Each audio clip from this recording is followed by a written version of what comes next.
निसाबुस Surf का सबक number 3। आज हम दोबारा शुरू करते हैं। और सबक का नाम है हुरूफ असलिया और जायदा का बयान। लिखा हुआ है, किसी कलमे के मादे के हुरूफ को हुरूफ असलिया और उनके अलावा दीगर हुरूफ को जो उस कलिमे में हो हुरूफ जायदा कहते हैं।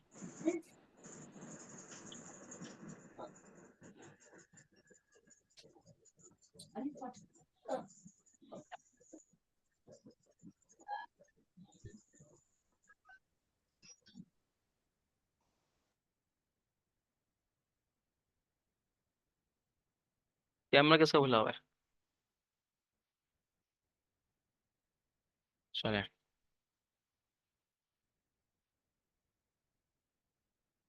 तारीफ क्या पड़ी थी? किसी कलमे के मादे के हुरूफ को हुरूफ असलिया और उनके अलावा दीगर हुरूफ को जो उस कलिमे में हो उसे हुरूफ जायदा कहते हैं। जैसे किताब उनमें जो हुरूफ असलिया हैं वो काफ, ता और बा हुरूफ असलिया है। और जायदा कौन सा लफ्ज है? वो है अलिफ, जो ता के बाद है और बा से पहले है। ये अलिफ जायदा है। इसके बाद नीचे लिखा हुआ है, किसी कलमे के हुरूफ असलिया और जायदा की पहचान का तरीका क्या है। उसमें लिखा हुआ है कि इसकी पहचान के लिए सबसे पहले उस कलमे का वजन मालूम करना जरूरी है। सर्फियों ने कलमे का वजन करने के लिए बतौर मीज़ान 3 हरूफ का इंतखाब किया है, फा, आइन और लाम। लिहाजा हर कलिमे के वजन में हमेशा फा, आइन और लाम जरूर होंगे। वजन मालूम मालूम करने के लिए फा, आइन, लाम जरूर होंगे। उसके बाद लिखा हुआ है, वजन मालूम करने के बाद जो हरूफ फा, आइन और लाम की जगह पर वाक़या हो वो हरूफ असलिया, और जो इनके अलावा हो वो हरूफ ज़ायदा। जैसे दरबा बर वजन फ़ाला, और एक और लफ्ज लिखा हुआ है अकरमा, तो बर वजन अफ़अला। तो अफ़अला के अंदर एक हुरूफ ज़ायदा है। वो कौन सा है? जो सर्फियों ने हमें हुरूफ असलियत दिए हैं वो है फ़ा, आइन और लाम। अब फ़ा, आइन, लाम अफ़अला के अंदर कौन कौन सा है? फ़ा है, आइन है और लाम है। ठीक है। तो इसमें हमजा जो है, जो शुरू में लगा हुआ है अफ़अला के, ये हमजा जायदा कहलाएगा। और हुरूफ असलिया कहलाएंगे इसके काफ, रा और मीम।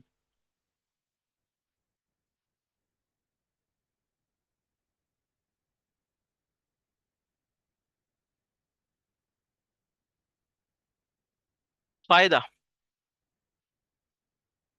मौज़ून में जो हरूफ जो हर्फ वजन के फा के मुकाबले में आए उसे फा कलमा, जो आइन के मुकाबले में आए उसे आइन कलमा, और जो लाम के मुकाबले में आए उसे लाम कलमा कहा जाता है।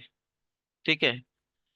हुरूफ जायदा 10 हैं, जिनका मजमुआ सअलतुमूनिहा या फिर अल यौमा तनसहा है। यानी जो जायद हरूफ होंगे वो हमेशा इन्हीं हरूफ में से होंगे।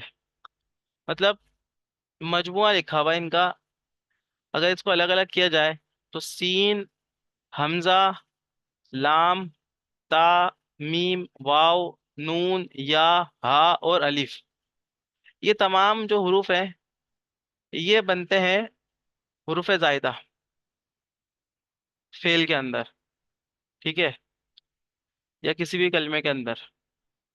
या फिर इसका दूसरा जो पैटर्न है मजमुए का, वो है अल यौमा तंसाहु। तो इसके अंदर भी वही हरूफ है, लेकिन इसका लिखने का जो मजमुआ का पैटर्न है वो अलग है। लिखा हुआ है अल यौमा तंसाहु। तो इसके अंदर भी अलिफ, लाम, या, वाव, मीम, ता, नून, सीन और अलिफ और हा, ये सब चीजें इसके अंदर मौजूद हैं जो ऊपर सअल तुमूनी हा में हर्फ मौजूद थे हर्फ जायदा के लिए। अच्छा, ये तो बात हो गई हर्फ जायदा की। और इसमें मजमुआ ही पता चल गया कि ये कौन कौन से हरूफ होते हैं, इनको याद कर लेना बेहतर होता है, क्योंकि जब सामने आएंगे तो आपको फौरन पहचान होगी कि ये हर्फ जायदा है। और जो हर्फ असलिया का होगा वो आपको जब बाप पढ़ेंगे आप, सुलासी मुजर्रद के अबवाब, फिर सुलासी मजीद फी के अबवाब, तो उन्हीं के अंदर आपको हर्फ असलिया और जायदा की पहचान हो जाएगी। और जब आप फेले माजी फेले मुजारी की अलामात को देख लेंगे कि शुरू में क्या लगता है आखिर में क्या लगता है, तो उससे भी आपको पता चल जाएगा कि इसमें हुरूफ जायदा कौन से हैं और हुरूफ असलिया कौन से हैं। ठीक हो क्या? यहाँ पे आए। यार लिखा हुआ है मीज़ान। मीज़ान का मतलब होता है वजन, तराजू। तो इससे क्या मुराद है? इससे मुराद है किसी लफ्ज को नापने का टूल्स। ठीक है। तो यहाँ फा, आइन और लाम जो पीछे हमने बुक से पढ़ा है, उसको तरफ थोड़ा सा आप यहाँ पर प्रैक्टिकल करके देख लें कि किस तरीके से किसी लफ्ज को पर आप सर्चिंग करते हैं फा आइन लाम के जरिए, कि कौन सा लफ्ज फा कलमा कहलाएगा और कौन सा हर्फ आइन कलमा कहलाएगा और कौन सा हर्फ लाम कलीमा कहलाएगा। तो यहाँ पर एक फेल लिखा हुआ है, फेल ही कह लें, ठीक है, या इसको आप लफ्ज कह लें पूरा, यंसुरूना। अब यंसुरूना तो लिखा हुआ है लेकिन उसके नीचे 5 जो है कॉलम खाली हैं। तो या आप इसको गिने, इस लफ्ज के जो हर्फ हैं इसको आप गिनेंगे। एक पे लिखा हुआ है या, नून, सौत, रॉ। कितने होगा ये? 4 हो गए। वाव 5 और नून 6। सॉरी 6 कॉलम है ये। अब यहाँ पे ये कहते हैं कि यंसुरूना को आप इन हर्फ को अलग अलग करके लिखें इन कॉलम के अंदर, इस तरीके से। ठीक है। इस तरीके से आपने लिख दिया इसको, या, नून, सौत, रॉ, वाव, नून। ये तो आपने लिख दिया यंसुरूना, और इनके जो हरकत है वो भी सलामत है, लेकिन सिर्फ हरफों को हमने जुदा करके लिखा है, वो भी आपको समझाने के लिए कि फा आइन लाम को आप कैसे पहचानेंगे, कि कौन से हर्फ को आप फा कलमा, आइन कलमा और लाम कलमा कहेंगे। तो सबसे पहले, अब या जो है ये है फेले मुजारे की अलामत। ठीक है। अभी आपको नहीं पता, मैं इसलिए बता रहा हूँ। या जो है फेले मुजारे की अलामत है, और ये जब फेले मुजारी की अलामत है तो ये हुरूफ असलिया के अंदर शामिल नहीं है। और दूसरी बात, आपने यहाँ पे क्या पढ़ा था? यहाँ पर सअल तुमूनी हा, तो इसके अंदर क्या या आपको नजर आ रहा है जो हुर्फे जायदा का हो? बिल्कुल नजर आ रहा है। अल यौमा के अंदर भी या नजर आ रहा है आपको। तो यहाँ पर लाम के बाद जो या है ये हरफे जायदा में से है। तो आप यहाँ पर आए दोबारा से, तो यहाँ पर या नजर आया आपको, तो ये हरफे जायदा का है, इसको आपने अपनी हरफे जायदा की लिस्ट से खारिज कर दिया, ये इसको हटा दिया। अब आगे चले, नून, सौद और राह। तो उसी मजमुए की तरफ जाएंगे जो आपने याद किया हुआ है या लिखा हुआ है आपके सामने।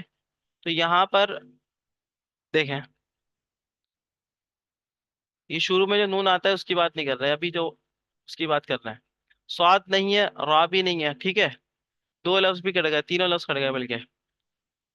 अब वाव और नून जो है, ये वाला जो एक साथ यहाँ पे लिखा हुआ था, ये वाव और नून, इसको आप हटाएंगे, उर्फे जायदा की लिस्ट में डाल देंगे और उर्फे असलिया की लिस्ट से खारिज कर देंगे इसको। तो यहाँ पर आ जाए आप दोबारा से, ये वाव और नून हमने उर्फे जायदा को देखते हुए यहाँ से उसको हटा दिया, ठीक है। अब बचा कितने आपके पास? नून, सौद और रा। ये हुर्फ असली आपके पास बच रहे हैं। तो यहाँ पर आप फा कलमा कौन सा कहेंगे? कि ये नून है हरफ असलिया का, ये है फा कलिमा, और ये जो स्वाद है ये है आइन कलिमा, और ये जो रा है ये है लाम कलिमा। तो आप आ जाए यहाँ देख लेते हैं हम। ऐसा ही है। तो यहाँ पर या भी खारिज हो गया, हरफे असलिया की लिस्ट से। वाव और नून भी खारिज हो गया। बचे कितने? तीन हरफे असलिया।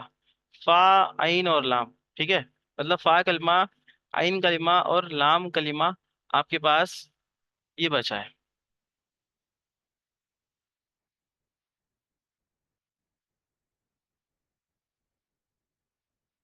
हाँ भाई।